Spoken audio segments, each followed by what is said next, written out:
It was a quiet night in Nevada. The stars sparkled like diamonds in the sky. A cool wind passed over the hills, and everything seemed peaceful. But something strange was about to happen. Something that would change the galaxy forever. Jason Ward, a 35-year-old ex-Marine, stood on the porch of his cabin, sipping coffee. He had left the military to live a calm life in the desert. But as he looked up at the stars, he felt something wasn't right. The air became heavy. The wind stopped. Suddenly, a bright light exploded in the sky above him. Before Jason could react, a beam of blue energy surrounded him. He dropped his cup. His body froze. His eyes widened. In a flash, he disappeared. Miles away, in a small town, 17-year-old Emily Rhodes was working on her laptop. She was a genius hacker and loved playing with satellite signals. That night, she had just found something unusual, a signal not from Earth. Just as she clicked trace, her screen turned white. Her room filled with a strange humming sound. She tried to stand, but her body locked up. A flash of light filled her room. She vanished, too. Elsewhere, Maria Lopez, a schoolteacher in her 40s, was grading papers. She had always believed in aliens, but never thought she'd meet one. As her clock struck midnight, her lights flickered. Her pen dropped from her hand. She looked up and was gone. Finally, Daniel Briggs, a retired firefighter with strong arms and a strong heart, was fixing his truck. He saw the sky ripple like water. He blinked. The next second, his tools clattered to the ground. He had vanished. The four humans woke up in a dark room, lying on cold metal floors. The air smelled like iron. The walls glowed faint green. A strange hum echoed through the space. They were inside a spaceship. Jason sat up first. His training kicked in. He looked around and saw the others, confused, groggy, afraid. "Is everyone okay?" he asked calmly. "I think so," Maria replied, holding her head. "Where are we?" Emily whispered. Jason stood. "Not Earth." The door opened. Strange, tall creatures walked in. They had gray-blue skin, sharp claws, and glowing red eyes. They were Dravari, an alien race known across galaxies for taking slaves and testing weapons on weaker species. One Dravari, taller than the others, stepped forward. His voice echoed inside their minds, not through their ears. "You are humans. Weak. Simple. We are the Dravari. You will obey." Jason stepped forward. "Let us go." The Dravari laughed. "You think you have a choice?" Emily was already observing the room. Her sharp eyes noticed a panel behind the guards blinking with symbols. She didn't understand the language, but she understood patterns. Daniel clenched his fists. "If you want to fight, you pick the wrong people." The leader Dravari moved closer to Jason. "You have spirit. That will be broken. All of you will serve, or die." Jason didn't blink. "I've heard that before. Didn't work out for the last guy who tried."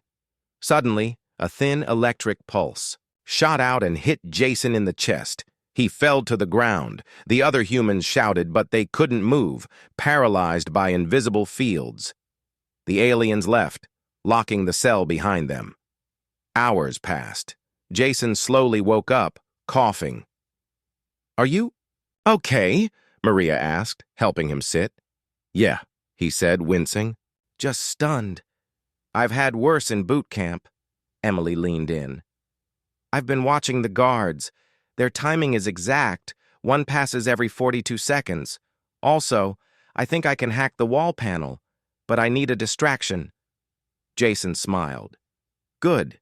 Let's give them one." Daniel looked at a metal plate loose on the floor. He picked it up slowly. When the next guard came, Jason faked a cough and dropped to the floor. The guard opened the door to check. In one fast move, Daniel swung the metal plate, knocking the alien down. Jason tackled the other. Maria helped drag them in. Emily rushed to the panel. "Give me 2 minutes," she said, fingers moving fast. Over the alien screen, the others grabbed the alien's weapons. Strange energy rifles. Jason held one up. Let's hope these things are simple. The door clicked. Emily turned. We're in. They slipped out into the hallway. The ship was massive. Lights flickered overhead. Alien signs marked each turn. Jason took the lead, moving like a trained soldier. Emily guided him using the hacked panel on her wrist. We need to find the control room, Emily said, and maybe a way to send a signal to Earth. We also need to know what they want, Maria added. Why us? Daniel stopped at a window. Guys, look. Outside, hundreds of other humans floated in stasis tubes. Some were children. Some were old. All were asleep. A sick lab operated nearby. They're experimenting, Maria said, horrified. Testing humans. Jason's eyes turned cold. Not anymore. Suddenly, a voice echoed through the ship. Escapees located. Biomonster released. Jason cursed.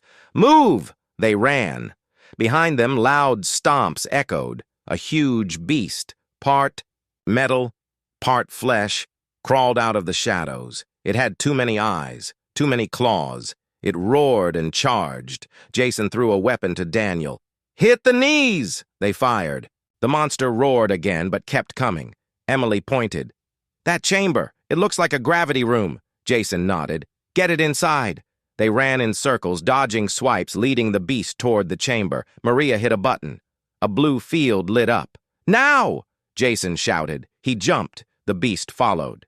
As it stepped into the chamber, Emily closed the door and reversed gravity. The monster rose into the air, smashing into the ceiling again and again. Jason aimed at the control and fired. The door blew open. The beast was pulled out into space. Silence. Everyone breathed. Emily smiled weakly. We're still alive. Jason looked at the hallway ahead. Let's change that for them. Back in the control room, the Dravari were panicking. How are they still alive? One hissed. They are not ordinary. They adapt. They kill. The commander scowled. Then we adapt faster. Send more guards. Seal the core. He looked at Earth on the screen. Prepare the invasion before more of them wake up. The alarm continued to scream across the alien ship. Red lights blinked in every hallway. The Dravari were no longer calm. The humans were not acting like weak creatures. They had escaped. They had killed the biomonster. And now they were heading straight for the control room. Jason Ward led the way. His steps were fast but careful. Behind him, Daniel Briggs held one of the alien rifles tightly. Maria Lopez stayed close, watching every corner. Emily Rhodes, the teenage hacker, had her eyes locked on the wrist device she had hacked from the ship's systems. Left, Emily said. Then 2 doors straight. We're close to the control center. How many guards? Jason asked. Emily's fingers danced on the screen. A lot. At least 12 in the next hall. 2 are blocking the main entrance. Jason stopped the group. We'll handle it. Quiet and fast. Maria looked worried. Jason, we're 4 people. They're trained soldiers. Jason smiled without humor. So was I. Daniel grinned. And I've run into burning buildings. I'll take aliens over fire any day. Emily rolled her eyes. You guys are insane. But I like it. The hallway ahead was wide and cold. Metallic panels lined the walls, and alien symbols pulsed with blue light. 2 Dravari guards stood at the far end. They were tall, armed, and alert. Jason raised a hand. Wait for my signal. He reached into his pocket and pulled out a small piece of broken metal. He tossed it to the side. Clang! The sound echoed. The guards turned. Jason moved fast. Crack! One alien fell with a single strike to the head. Daniel tackled the second. They wrestled on the ground. Daniel was strong. He slammed the alien into the wall, then grabbed the weapon. Jason gave a quick nod. Clear. They stepped into the next corridor, this one longer and more guarded. Emily whispered, I have an idea. Give me 30 seconds. She knelt near. A wall panel. Her fingers moved quickly, reading symbols and touching buttons. The lights above began to flicker. Then smoke poured into the hallway. Hiss! Ventilation failure, Emily whispered. They'll come check it. As expected, 3 guards came running. Jason and Daniel waited in the shadows. As the aliens passed, they struck from behind. It was quick, silent, efficient. Soon the humans reached the outer door of the control room. Emily frowned. This door is different, heavily encrypted. Jason looked around. We don't have time. Daniel raised the alien weapon. Then we make time. Boom, 1 shot. The door cracked. Another. It burst open. Inside, the control room was full of blinking lights, floating screens, and a large central chair where the Dravari commander sat. Around him, 6 guards turned, shocked. Jason didn't wait. He fired first. The battle began. Alien energy bolts flew across the room. Maria ducked behind a console. Emily crawled under a table trying to find the control system. Jason and Daniel moved like a team, covering each other, moving fast, hitting hard. 2 aliens dropped, then another. Jason rolled across the floor and knocked the weapon from a guard's hand. He jumped up and kicked him backward. Daniel took a D-tip, hit on the shoulder, but kept moving. Just a scratch, he yelled, firing again. In the chaos, Emily found the main console. This is it, she shouted. This can send a message to Earth. Jason shot another alien and called out, Do it! Emily typed fast. I'm opening a frequency, sending coordinates, and a warning. Maria helped her hold the screen steady. Emily's message was short, but powerful. We have been taken. Alien ship above Earth. Humans fighting back. Do not trust the stars. Prepare for war. She sent it. Thousands of miles below, in a quiet NASA listening post, a blinking red light appeared on the screen. The technician stared. What in the world? The message played. Back on the alien ship, the commander hissed and slammed his hand on the console. You dare attack my vessel? You are nothing. Weak, small things. Jason stepped forward, weapon aimed. We're small, but we're not weak, the commander charged. He was fast, stronger than expected. He knocked Jason. Back! Daniel jumped in, swinging the alien rifle like a bat.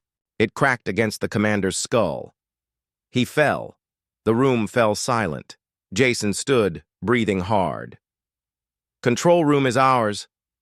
Emily pulled up the ship's systems. I found more. They have a tractor beam pulling satellites down toward Earth. Probably to cause panic or block help. Jason nodded. Turn it off. She did. Maria checked another screen. Jason, they're planning something worse. A full invasion. They've mapped all of Earth's defenses. Jason clenched his fists. Not on my watch. Meanwhile, in the Dravari High Council chamber, deep in space, the leaders watched the broadcast from Earth. They laughed. So the animals bite, one said. Let them. They cannot reach us. But one young Dravari officer looked worried. They destroyed the biomonster, took control of a ship, sent a message to their planet. Are we underestimating them? The leader replied coldly.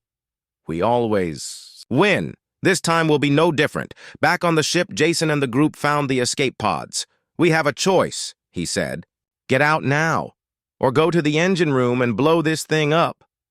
Daniel cracked his knuckles. I say we blow it. Maria hesitated.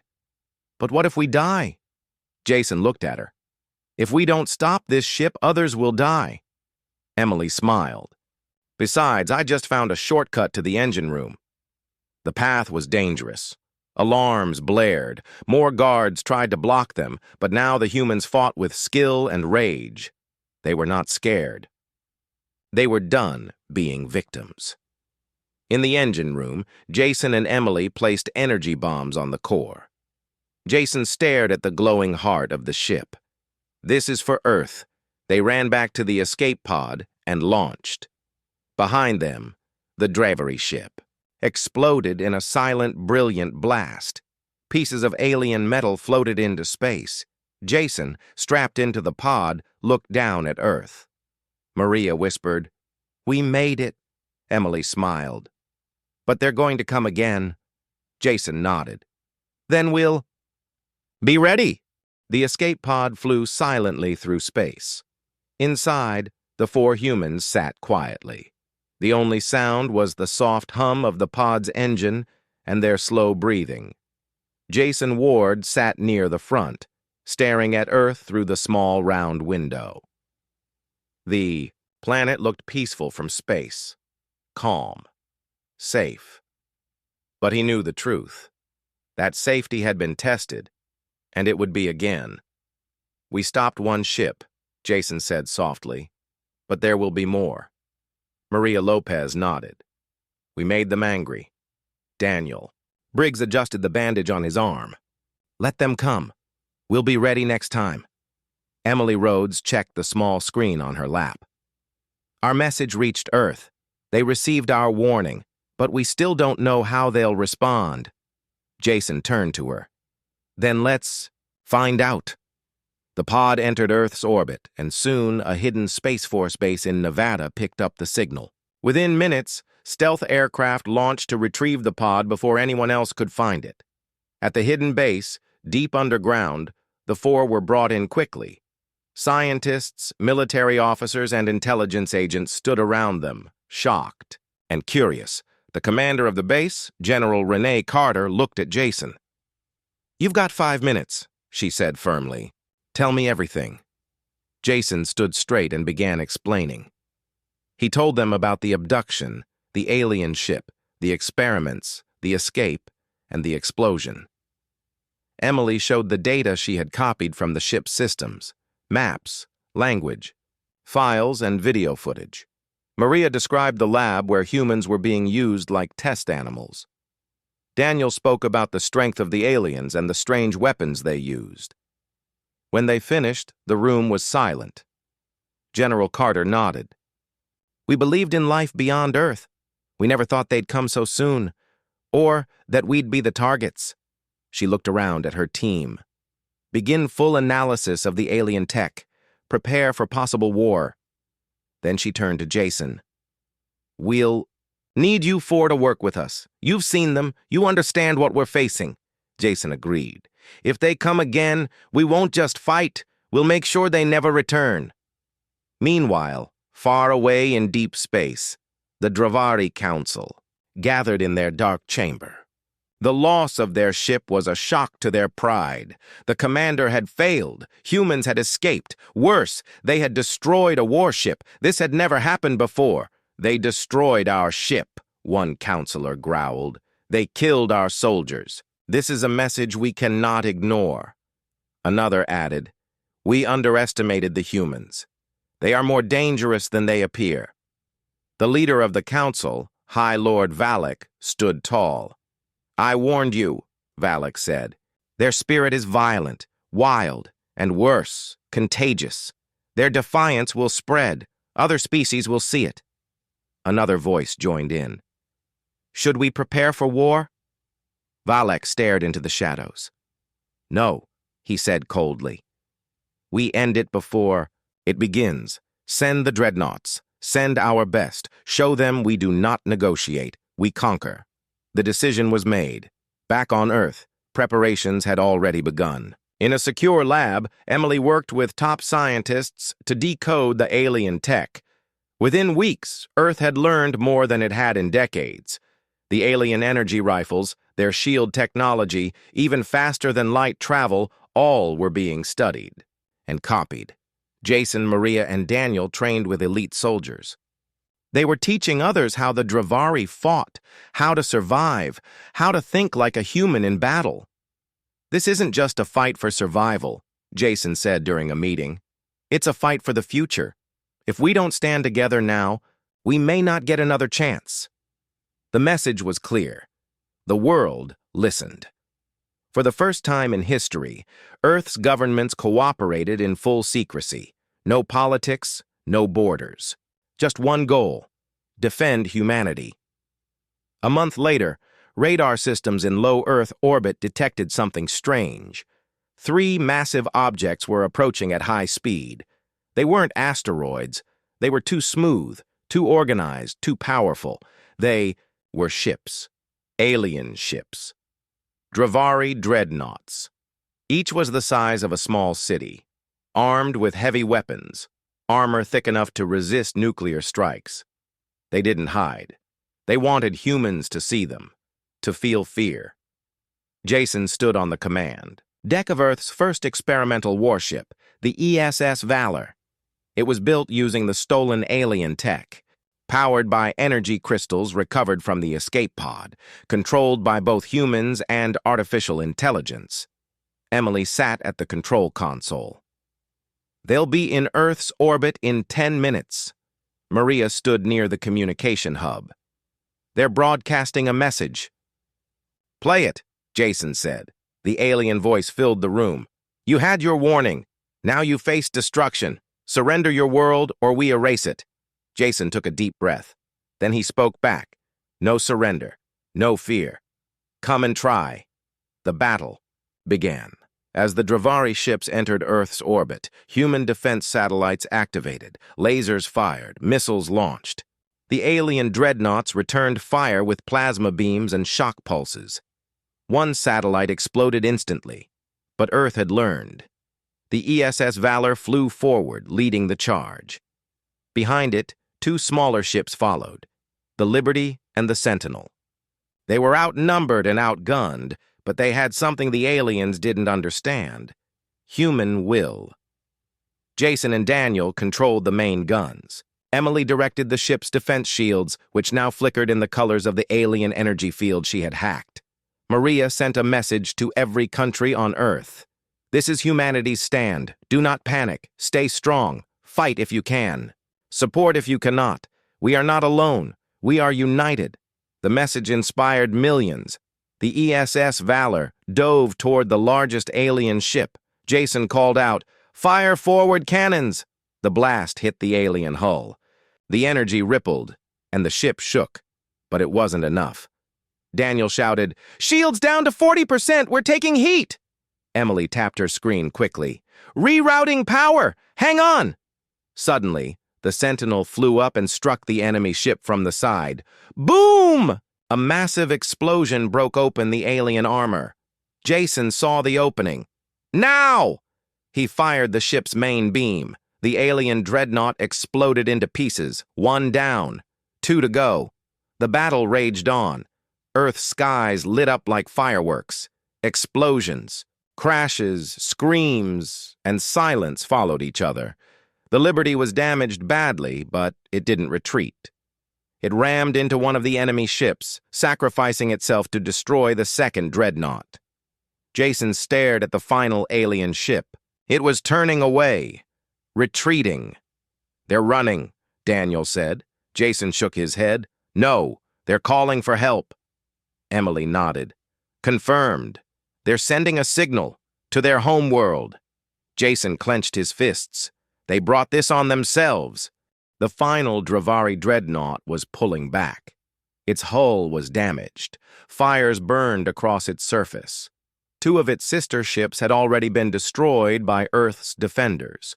But instead of surrendering, the last alien ship opened a hidden channel, sending a long-range signal into deep space.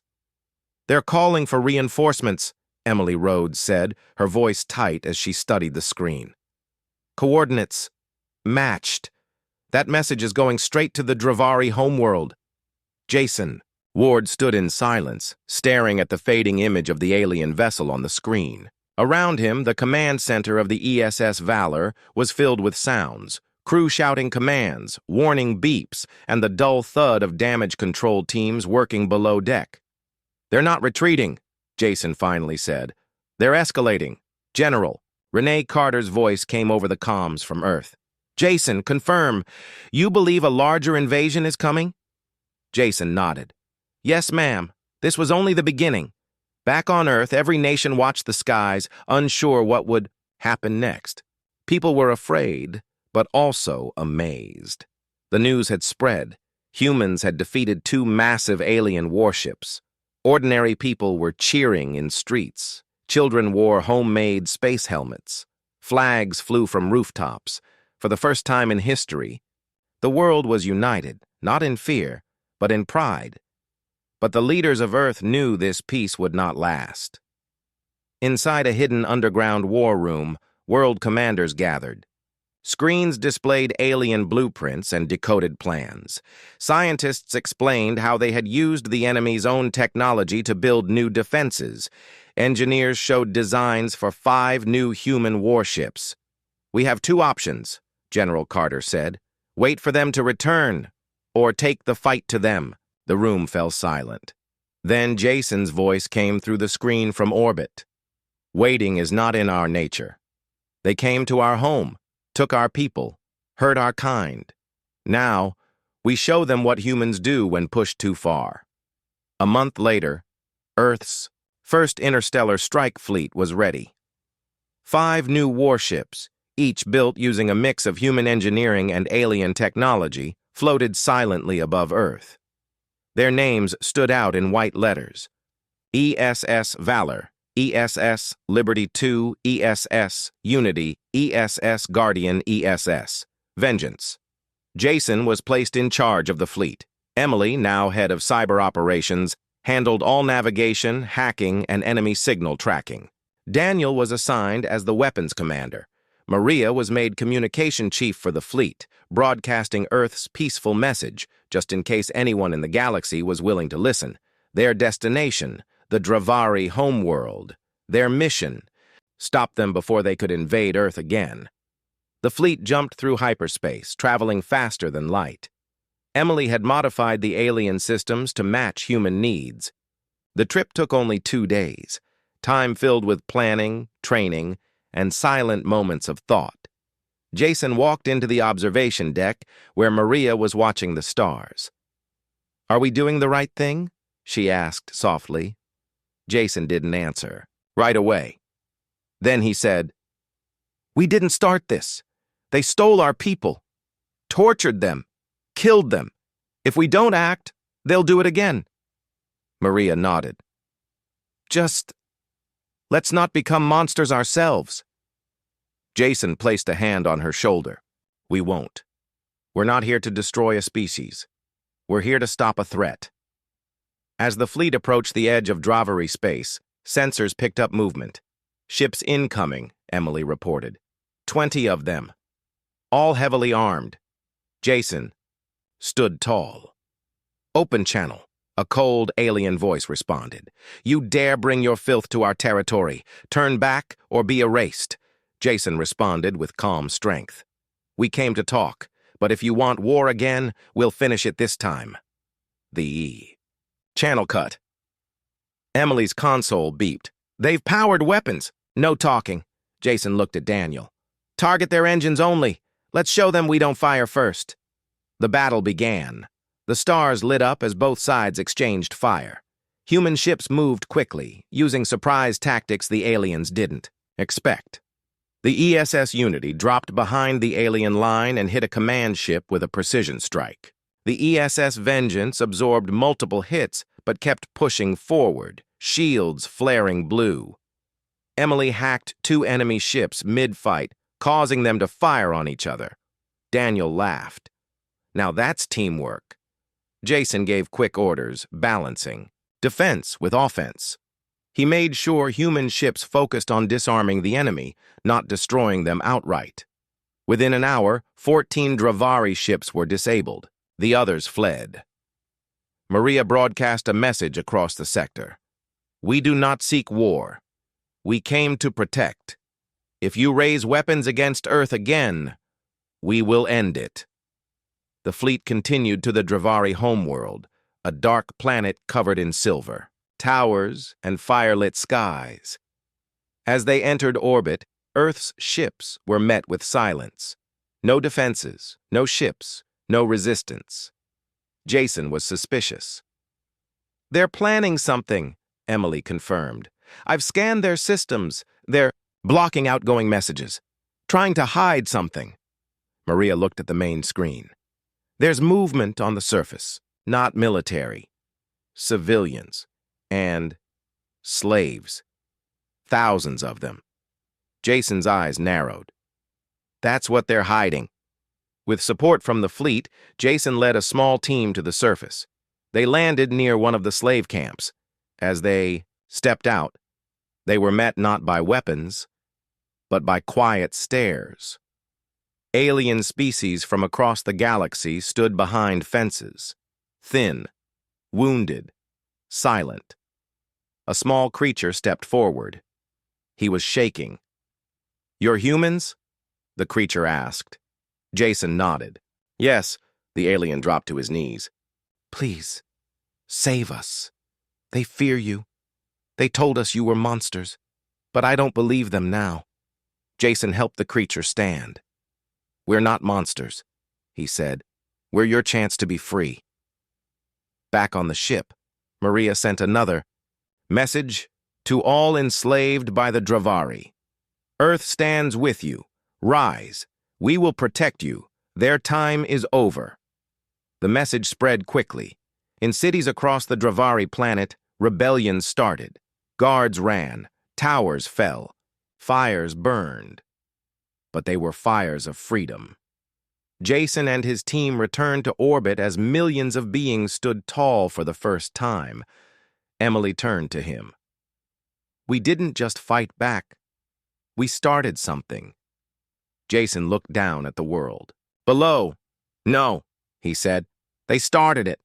We just made sure they never forget." The planet Dravar was burning, not from human bombs, but from the fire of rebellion. Across the alien world, slave camps had fallen. Dravari soldiers had either fled or surrendered. Hundreds of alien species, small and large, weak and strong, were rising up after years of silence.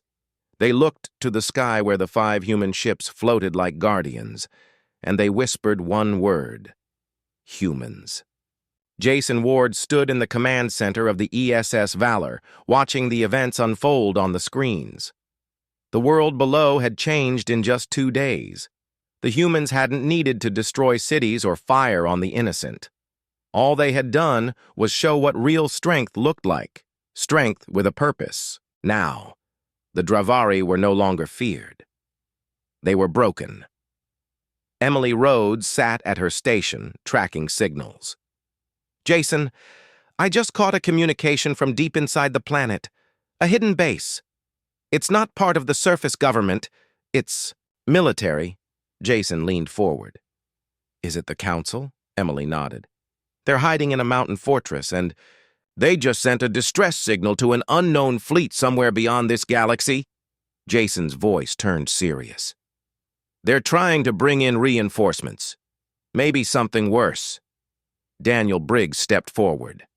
"Then we hit them before that backup gets here," Maria Lopez added, "and end this, once and for all." Jason turned to the crew. "Prepare for final operation. No more running, no more hiding. They made us fight. Now, we finish what they started." The ESS Vengeance and ESS Liberty II joined the Valor on a direct course for the mountain range. As they flew over the rough terrain, Emily used the alien scanning tech to locate the hidden entrance to the base. "There," she pointed. "Deep under the main peak. Reinforced blast doors. Energy shields. They've sealed themselves in." Daniel cracked his knuckles. "So, knock." Jason gave a tight smile. "We don't knock. We send a message." Maria opened the channel.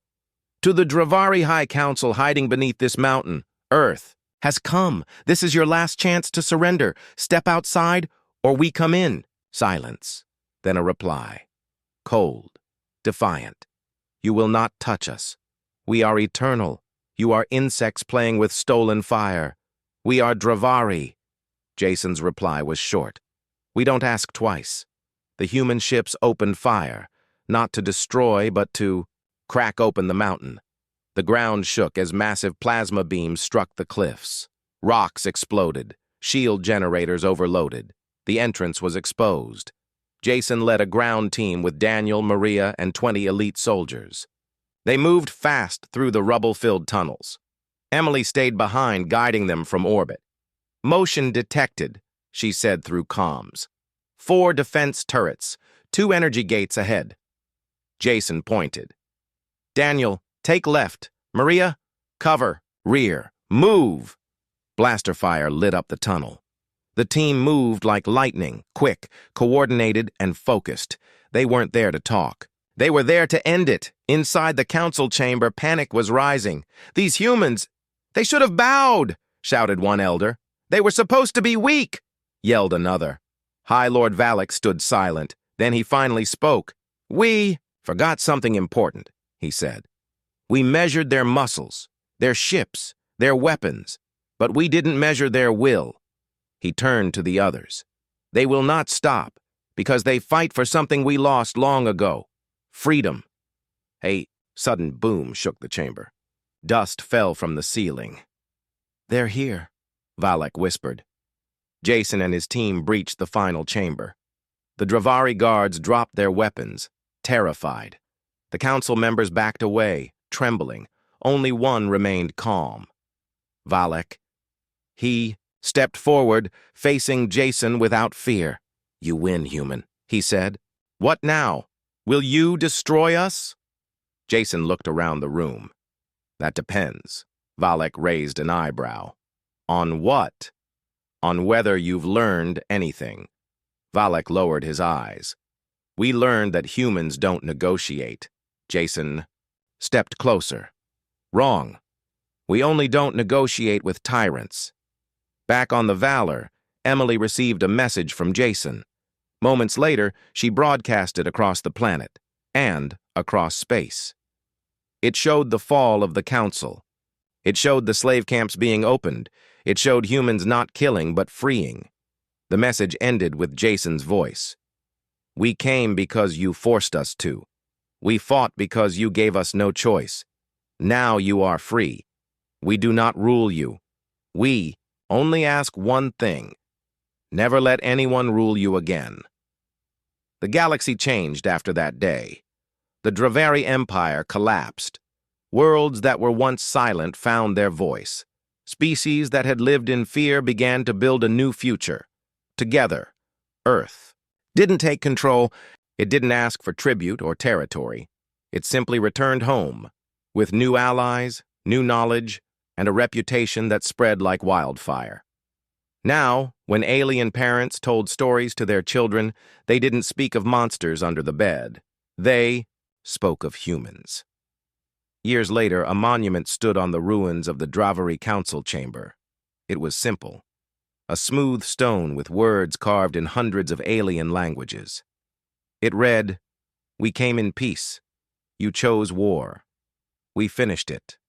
And beneath, that, in Earth's own language, "Humans don't negotiate with tyrants. We end them, the end."